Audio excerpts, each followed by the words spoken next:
Hello champions, कैसे हैं आप सभी। दक्ष आईआईटी एकेडमी में आपका स्वागत है।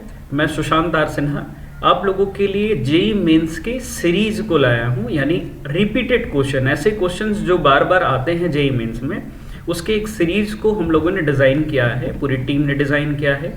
आपको हर वीक पे फिजिक्स, केमिस्ट्री, मैथ के इसी तरह के सीरीज क्वेश्चंस मिलेंगे जो रिपीटेड क्वेश्चन होंगे।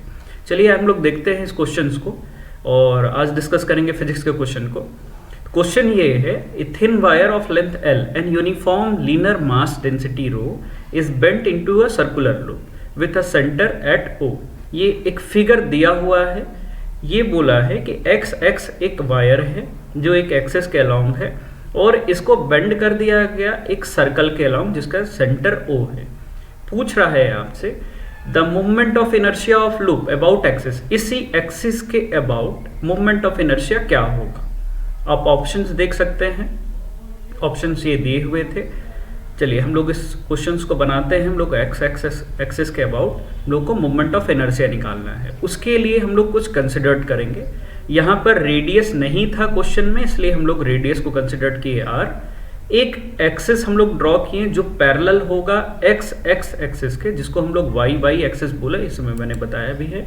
और इसके बीच का जो डिस्टेंस है वो h है। चूंकि ये सेंटर से पास हो रहा है तो ये h बराबर r होगा। इसे हम लोग आगे कंसिडर करेंगे।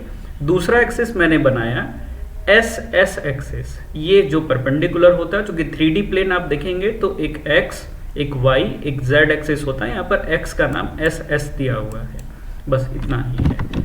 तो चलिए हम लोग आगे डिस्कस करते हैं। इसके लिए आपको कुछ फार्मूलाज को रिवाइज करना होगा। मैं आपके लिए फार्मूला लिख के लाया हूँ, पैरेलल एक्सिस थ्योरम और परपेंडिकुलर एक्सिस थ्योरम। आप थ्योरम यहाँ से पढ़ सकते हैं। थ्योरम ये है, अगर दो एक्सिस पैरेलल है तो इनके बीच जो अननोन पैरेलल एक्सिस के मूवमेंट है वो नॉन पैरेलल एक्सिस के मूवमेंट प्लस इसके मास इनटू डिस्टेंस का स्क्वायर होता है। ये फार्मूला हम लोग आगे यूज करेंगे। दूसरा फार्मूला हम लोग यूज करेंगे डेंसिटी का, जो मास बाय लेंथ होता है, क्योंकि यहाँ लीनियर मास डेंसिटी की बात की गई है। तीसरा, परपेंडिकुलर एक्सिस थ्योरम के along z axis equal to दो एक्सिस के बराबर होता है। यहाँ पर ये सेंटर से पास हो रहा है y एक्सिस और x एक्सिस, तो z एक्सिस के अलोंग जो मूवमेंट होगा ये y और x, यहाँ s लिया गया है, s के बराबर होगा। ये दो थ्योरम है हमारे पास और एक फार्मूला है, इसे हम लोग कंसिडर करेंगे। अब चलिए हम लोग क्वेश्चन पर आते हैं। यहाँ पर जो मूवमेंट है और जो मास दिया हुआ है, हम लोग अभी फिलहाल मास को कंसिडर करेंगे। मास ऑफ लूप जो होगा वो मास ऑफ वायर होगा, क्योंकि हम लोगों ने देखा था m/l होता है मास और डेंसिटी। तो यहाँ पर हम लोगों ने मास को कंसिडर किया है, तो मास बराबर यानी mass of wire equal to rho into length, जो टोटल लेंथ होंगे।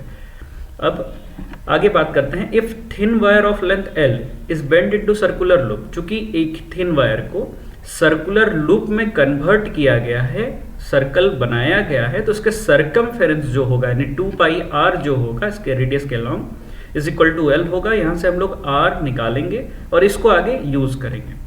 अब पैरेलल एक्सिस थ्योरम के अलोंग, चूंकि मैंने बताया आपको parallel axis theorem I(x(= I(y)y plus mh², इसको यूज करेंगे। अभी फिलहाल हम लोग परपेंडिकुलर एक्सिस को यूज करके एक इक्वेशन निकालते हैं।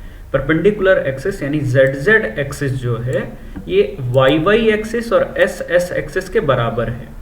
आप यहाँ फिगर में देख पा रहे हैं z axis is equal to y axis और ये s एक्सिस है, इसके बराबर है। तो चूंकि ये दोनों एक्सिस यानी s और y दोनों एक्सिस इस सर्कल के सेमी सर्कल या सर्कल आप बोल दे इसके अलोंग ही है, तो हम लोग इस दोनों को अगर जब भी मूवमेंट निकालेंगे y एक्सिस और x एक्सिस के, तो दोनों बराबर होगा, mr² होगा।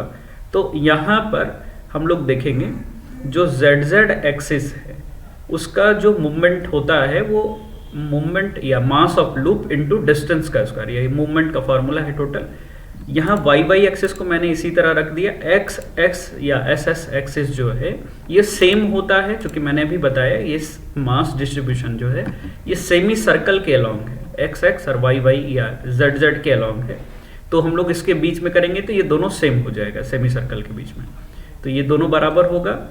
हम लोग ये कंसिडर्ड भी किए थे और यहाँ वैल्यू भी पुट है कि h इक्वल टू आर, चूंकि यहाँ जो डिस्टेंस है वो r का ही है, इससे हम लोग y को निकालेंगे। ये y निकालने के बाद इक्वेशंस जो आएंगे i equal to half M R square, इसी वैल्यू को पैरेलल एक्सिस में पुट करेंगे। चूंकि अननोन एक्सिस तो x है, y एक्सिस हम लोग निकाल चुके हैं परपेंडिकुलर थ्योरम को कंसिडर करके, तो y को पुट करते हैं यहाँ पर, और ऑलरेडी एम एच स्क्वायर था, अब देख पा रहे हैं यहाँ पर फॉर्मूला एम एच स्क्वायर होता है, तो h बराबर मैंने पहले भी बता दिया कि h बराबर r है, तो यहाँ पर r को हम लोग पुट कर रहे हैं। इसको सॉल्व करने के बाद 3/2 एम आर स्क्वायर आ जाएगा। m का वैल्यू हम लोगों ने रो इंटू लेंथ लिया था, और r का वैल्यू यानी डिस्टेंस का स्क्वायर का हम लोगों ने सरकमफेरेंस से निकाला था, इसलिए वैल्यू को इसको कैलकुलेट करने के बाद आपका आंसर ये आएगा 3 रो L3/8 पाई स्क्वायर।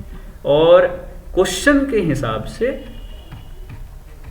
यहाँ जो ऑप्शंस दिए गए थे ये आंसर सही होगा, यानी ऑप्शन डी सही होगा। तो कुल मिलाकर आज का क्वेश्चन ये था, और आने वाले क्वेश्चंस को हम लोग डिस्कस करेंगे। और इसी तरह आप दक्ष IIT से जुड़े रहें, सब्सक्राइब करें, लाइक करें, शेयर करें। चलिए, थैंक यू।